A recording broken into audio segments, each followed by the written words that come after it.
Hey guys, this is Segef. I know, long time. Jumping back on the Kenshi.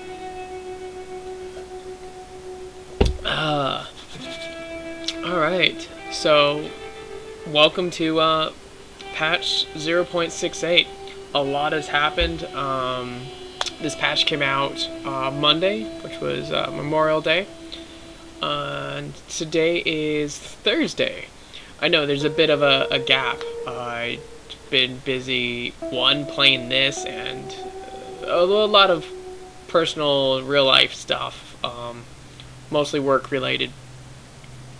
So that's mostly why I've not been around as much as usual. And one of the first things you note is Acreal here. I have with segmented axe. Or fragmented axe, sorry. Started tweaking and playing around with that instead of having her run around with the stick. It's pretty awesome. It's basically like a giant, edged baseball bat. I think my record is she hit 6 people at once. It does decent damage, but we have to get her heavy weapons up. Alright, so let's talk about the patch.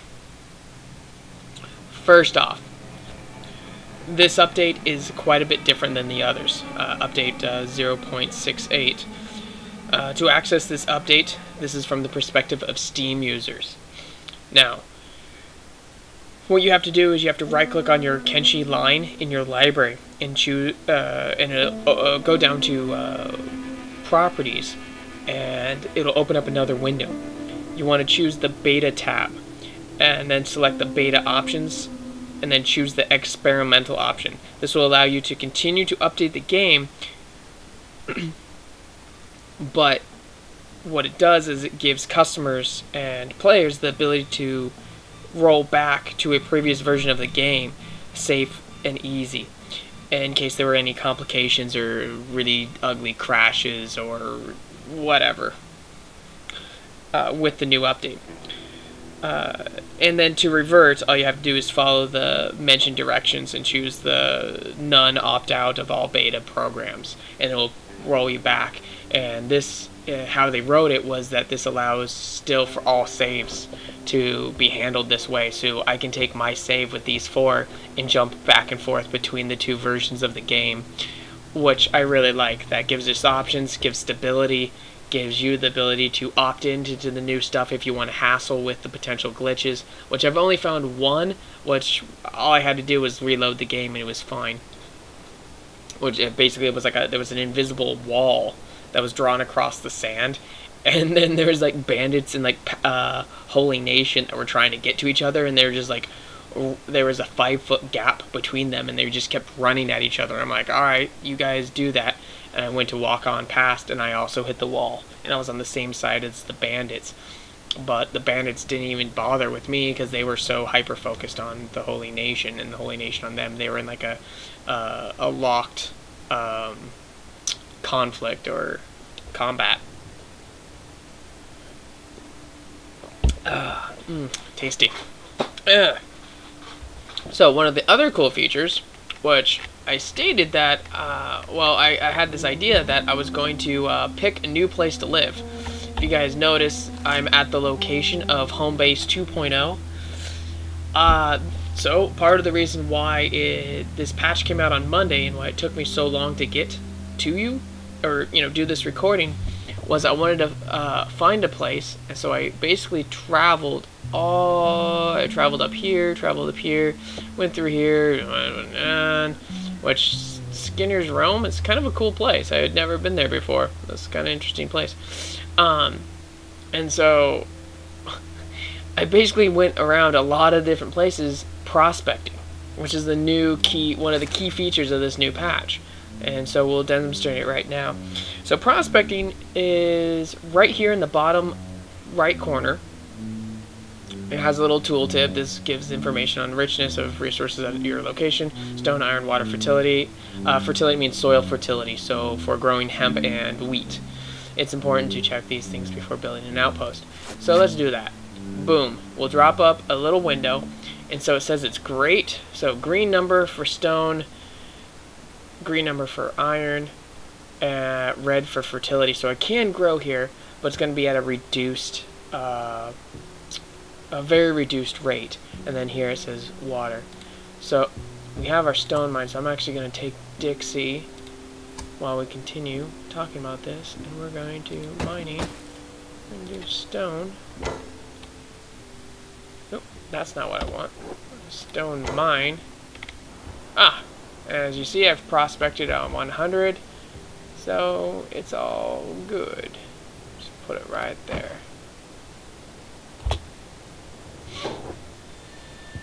There we go. Dixie, go for it. Go on, Dixie. Build.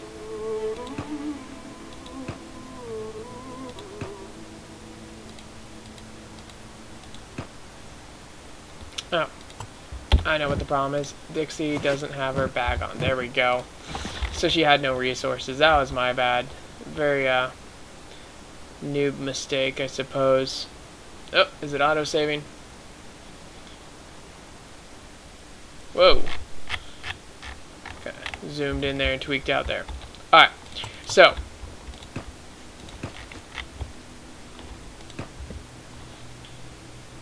one of the other aspects of this is that this goes off of your science skill. So with Segef, I have a science skill of 90, which is pretty good, which comes in handy for researching new things and the like. But it also greatly affects your prospecting, and I will show you why. So let's run some distance. Let's prospect right here. So see, we've ran down the way some, and you can see that it's drastically changed just because of the elevation, less rock. I ran around and tried to take notice of what, if demographically, if you can tell before prospecting what this is going to be. It seems to be the more sandy or flat areas has more water and soil fertility, while more of the rocky and higher elevation is going to have more of the stone. Iron, on the other hand, that was very hard to find in various places. So, run down here and show you. So, we're basically going back to home base 2.0 just because, well, that works for us. Like I said, I wandered around a lot of different locations and didn't find anything that was good for all 4 viable resources, and it was kind of a pain in the butt to run around and do all that. There was a lot of time wasted. So what we're gonna do, build. Oh, I have not researched farming yet. That was stupid. Do buildings, small shack.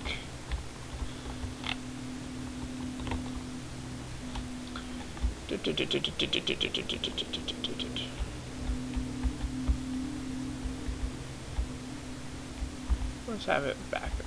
That, and then, was it page down to lower, page up to higher? Oh. I can't wait to do that because of that. There we go. And then we'll have Segef work on that. Okay. Alright, so let's talk more about prospecting. One of the things that's going to make this really cool is the fact that... Let me make sure he has his backpack on. Okay. One of the things that's going to make this really cool is this now greatly decides where you're going to build in the world, other than just, well, how close to what city do I want to be and things like that. Because like right here, I just spent this entire time roaming, or I spoke to you, I spent this entire time roaming around trying to find a good spot. But I kind of want to do a little bit of everything. I want to do some farming, I want to do some building, and I want to do some blacksmithing. I want to make my own gear. Really explore some of that patch that I missed previously, where they've added a ton of the new workbenches and things like that. So prospecting is going to really drastically make you choose where you want to live in the world, other than just what town do you want to be next to. This is going to become more important with the new biomes that have been hinted out, primarily the swamp one. Like the swamp one is probably going to come out with great soil fertility, great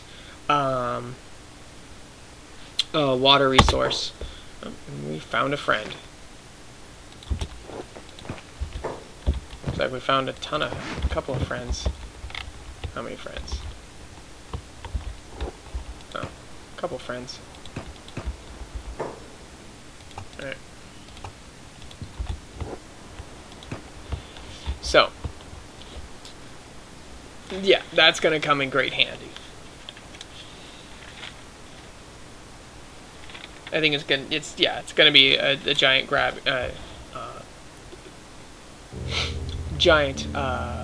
driving force into where new outposts and things are going to be built, especially if the NPCs ever start building. I think this is also going to be certain resource hoarding. Farming wells and mines, etc. are now dependent on this available resource program that is in the prospectable areas. Again, this is all noted off for your science skill. Something that is very important to note is mines from old saved games will be, so if you import your game but tell it to import the buildings, that's fine. Did we lose my friends?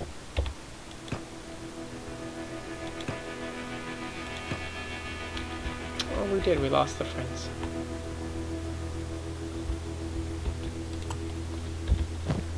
Alright, we'll have April and Segef go back. And then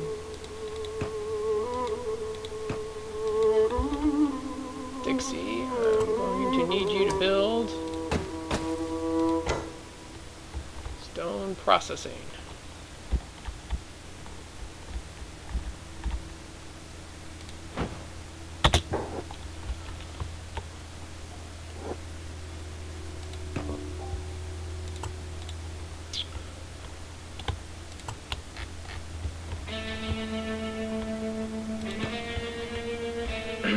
Okay, so very important note. So if you import your save game and choose to have the buildings intact and see you already have a mine in place, mines from old save games will be capped at a certain value if they have happened to be in a low or zero yield area. This does not completely cripple you, your previous saves, if you've worked really hard to have a location. Like, I could have potentially imported all my gear here and I would have been just fine with how I had this previous setup, Homebase 2.0.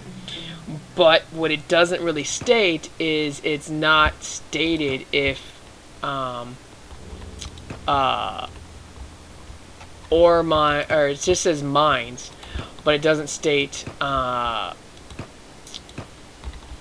wells and farms.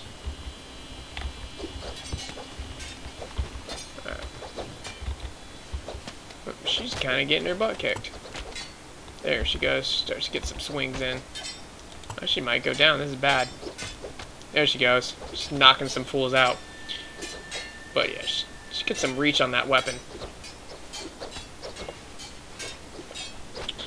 Let's see. Random patrols passing by are now more likely to attack your base than other towns. As you can see, we've already gotten one attack. This is a slight game difficulty jump to make the new walls and turrets in the game have more worth and purpose. Because if you never felt impending doom, why would you build a gated community, so to speak?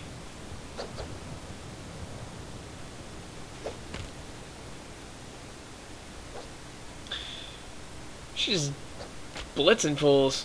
Damn.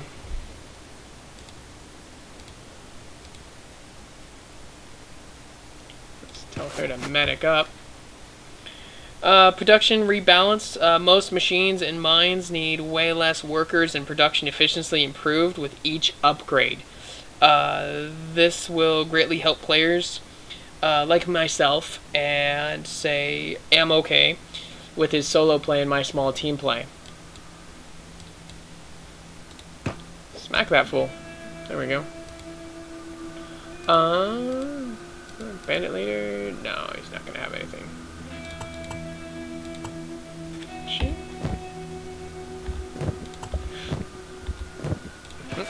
Looks like she'll have to finish the job.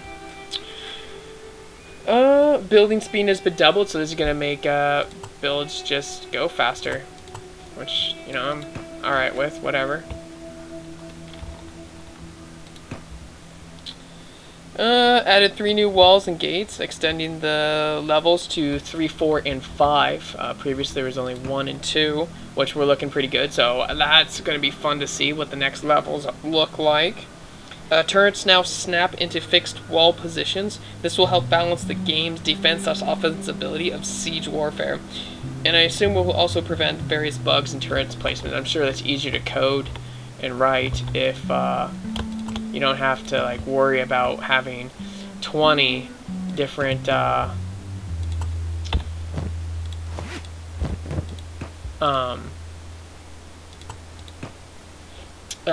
you know, like in one wall segment having, you know, 10 turrets and harpoon guns there, that it's going to be a lot easier to take than if it only had 3 there. And it's going to create a sense of balancing, especially if later down the road these turrets are being put up on walls of cities, or even like the cannibals or the bandits or anyone else. If they start getting territories of their own and you want to siege and kick them out, this will allow a certain amount of balancing. That way you just don't get blown away trying to do this. So again, another aspect of game balancing. It's all good. Added training turrets to get your skill up. This is just the same as the lockpicking training and the training dummies, just so you can get a baseline of skill. That way you're just not coming at the situation that you need to do basically failing.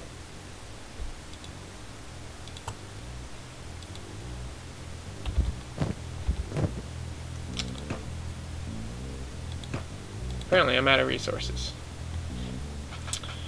Added harpoon gun turrets, doubled barrel, and 6-shot versions. These alterations are blueprints found throughout the world, and my guess is that they are going to be quite costly. So again, with many of the blueprints, folks, make sure you save up your cats.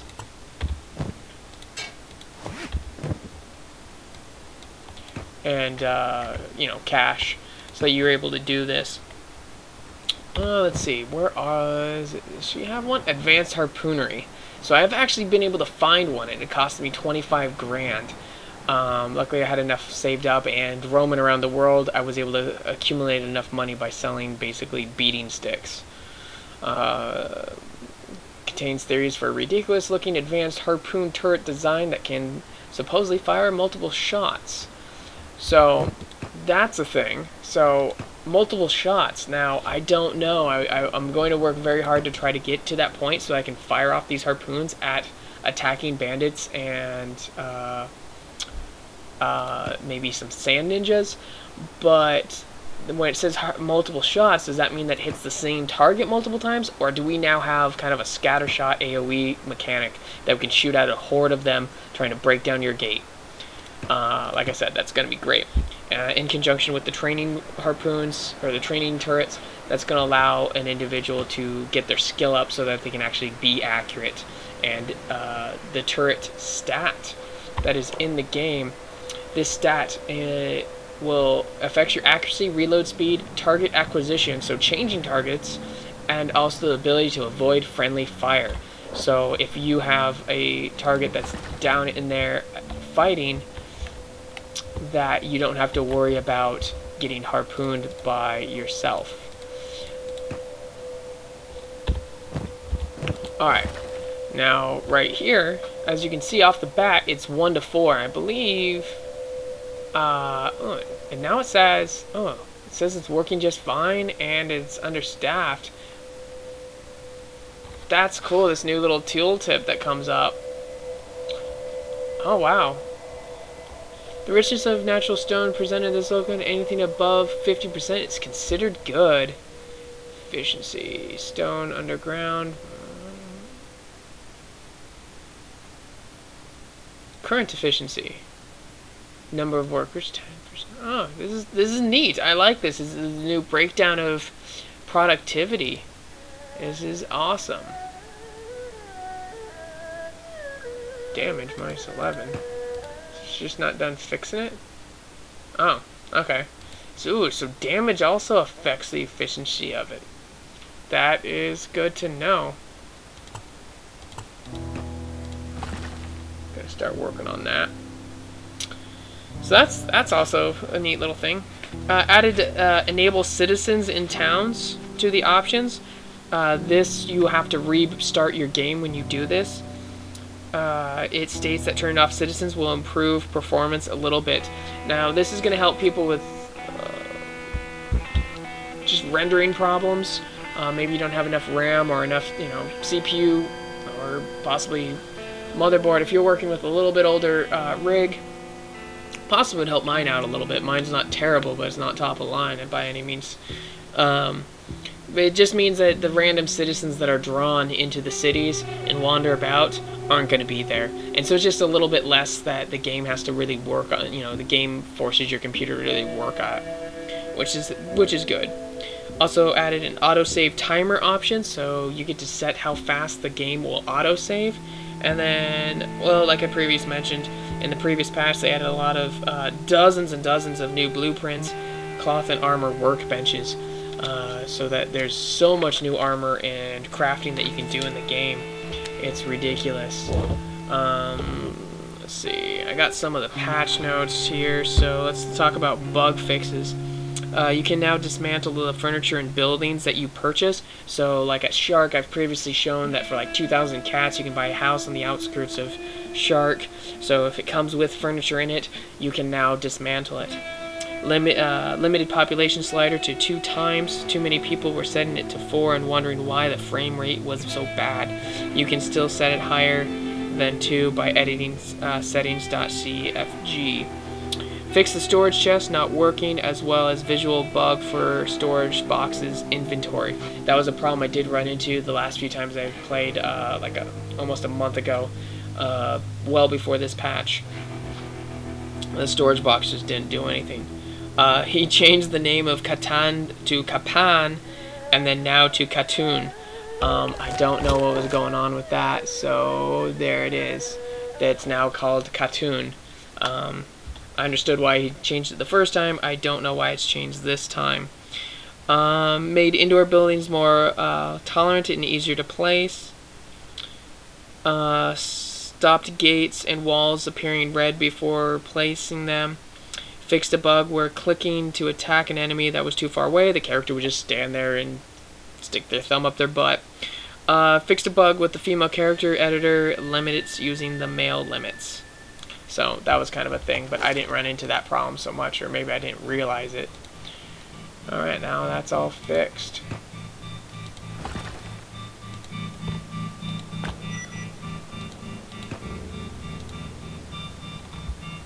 Where are you going? Dixie? She gonna go... Alright.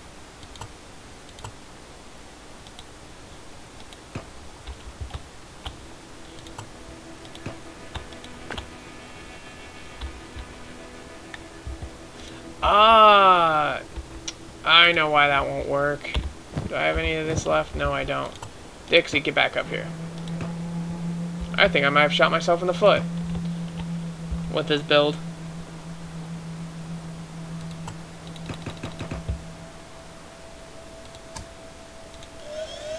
I forgot to build a generator. It's kind of useful, I think. Yeah. Quite possibly.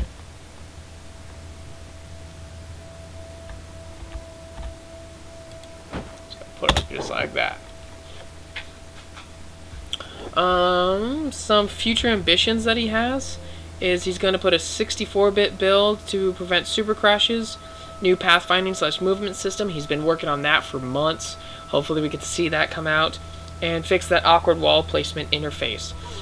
Fixing the awkward wall placement. Now, last time I was playing, I was doing some stuff with the walls, and that was very difficult with some of the walls weren't quite fitting very nicely together, especially when you placed your gate. It was creating gaps, and I was noticing occasionally bandits would slip through, and that is a problem. What's the point of building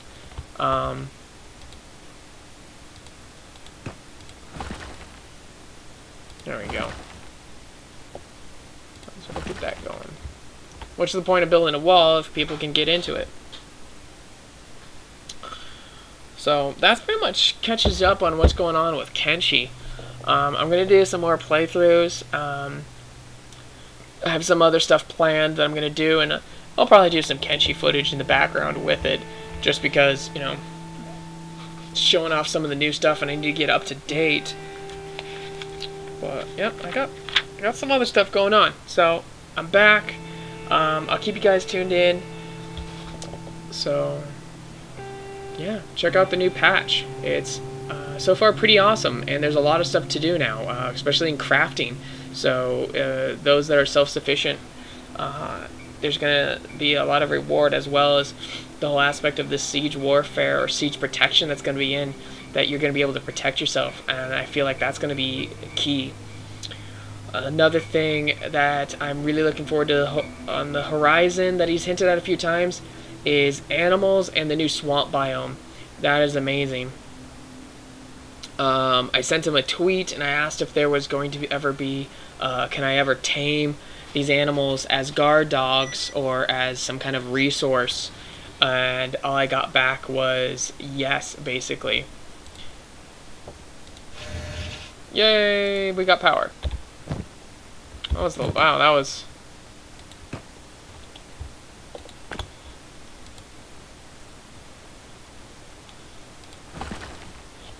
That was very, how many people does it take? Only 2 people now to do that. Yeah, they've really changed this up a lot, so this is nice.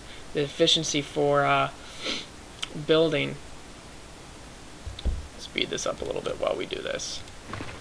What else? Oh, so yes, the animals, yeah, so taming and possible guard dogs or mounts maybe down the road, or maybe you can build a caravan so that they can haul more stuff, so like you can, yeah, the options are all over the place, and I can't wait to see what he puts on there. Suggested thing, I have no idea if he ever, himself or anyone in his team ever listens to my rants about the game. I know there's certain implications that I've ranted about in the past that have been put in, but I don't know if like other people have pissed and moaned about it, not just myself. I don't know, it's kind of narcissistic thinking that somebody listens to me. But one of the things I would really like to see is when you, so right here where he's saying laboring,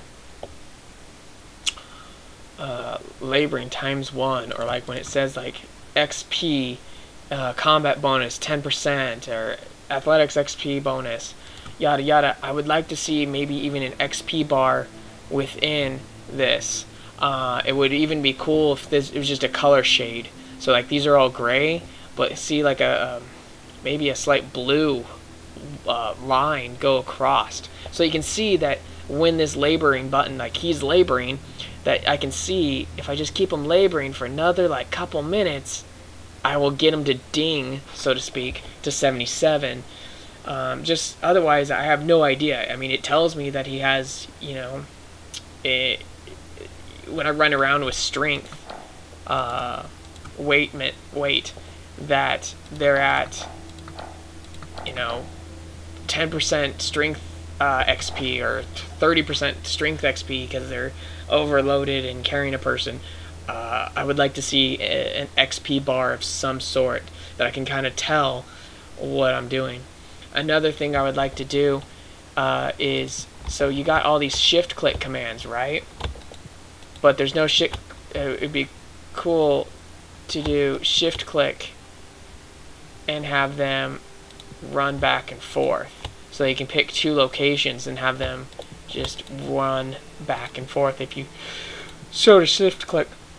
And that would be nice for getting athletics up and stuff like that. So if you get a new character in your party that you know, is having a hard time keeping up, and that even works for if you wanted to get weight training done, have them pick up another team member, load them up with a lot of gear or a lot of stuff, and have them sprint back and forth so that they can get their strength up and athletics up. That would be another way to do it as well, other than you have to manually click, and that's time consuming sometimes to keep up on that while you're also trying to micromanage all your other tasks. So that's just, you know, an idea. Probably gonna leave you guys at that. But yeah, if you liked my rant, or hopefully these patch notes helped you out, give me a holler. As well as I would love to see any defensive buildings that you guys come up with. I would like to see some wall formations. I've been looking at actually old what was it, like 15th century, 17th century, yeah, between the eras of 15th century and 17th century keep structures to kind of plan out how I'm going to do my wall defense. And I think I came up with a really cool, I think I have it covered, and I'll have to show it. I would love to show it to you guys with what I have set up with the notion of turrets in mind, as well as I'd love to see what you guys come up with.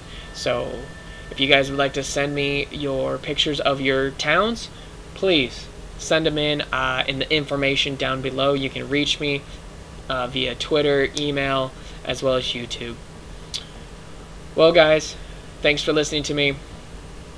Stay safe on the front line.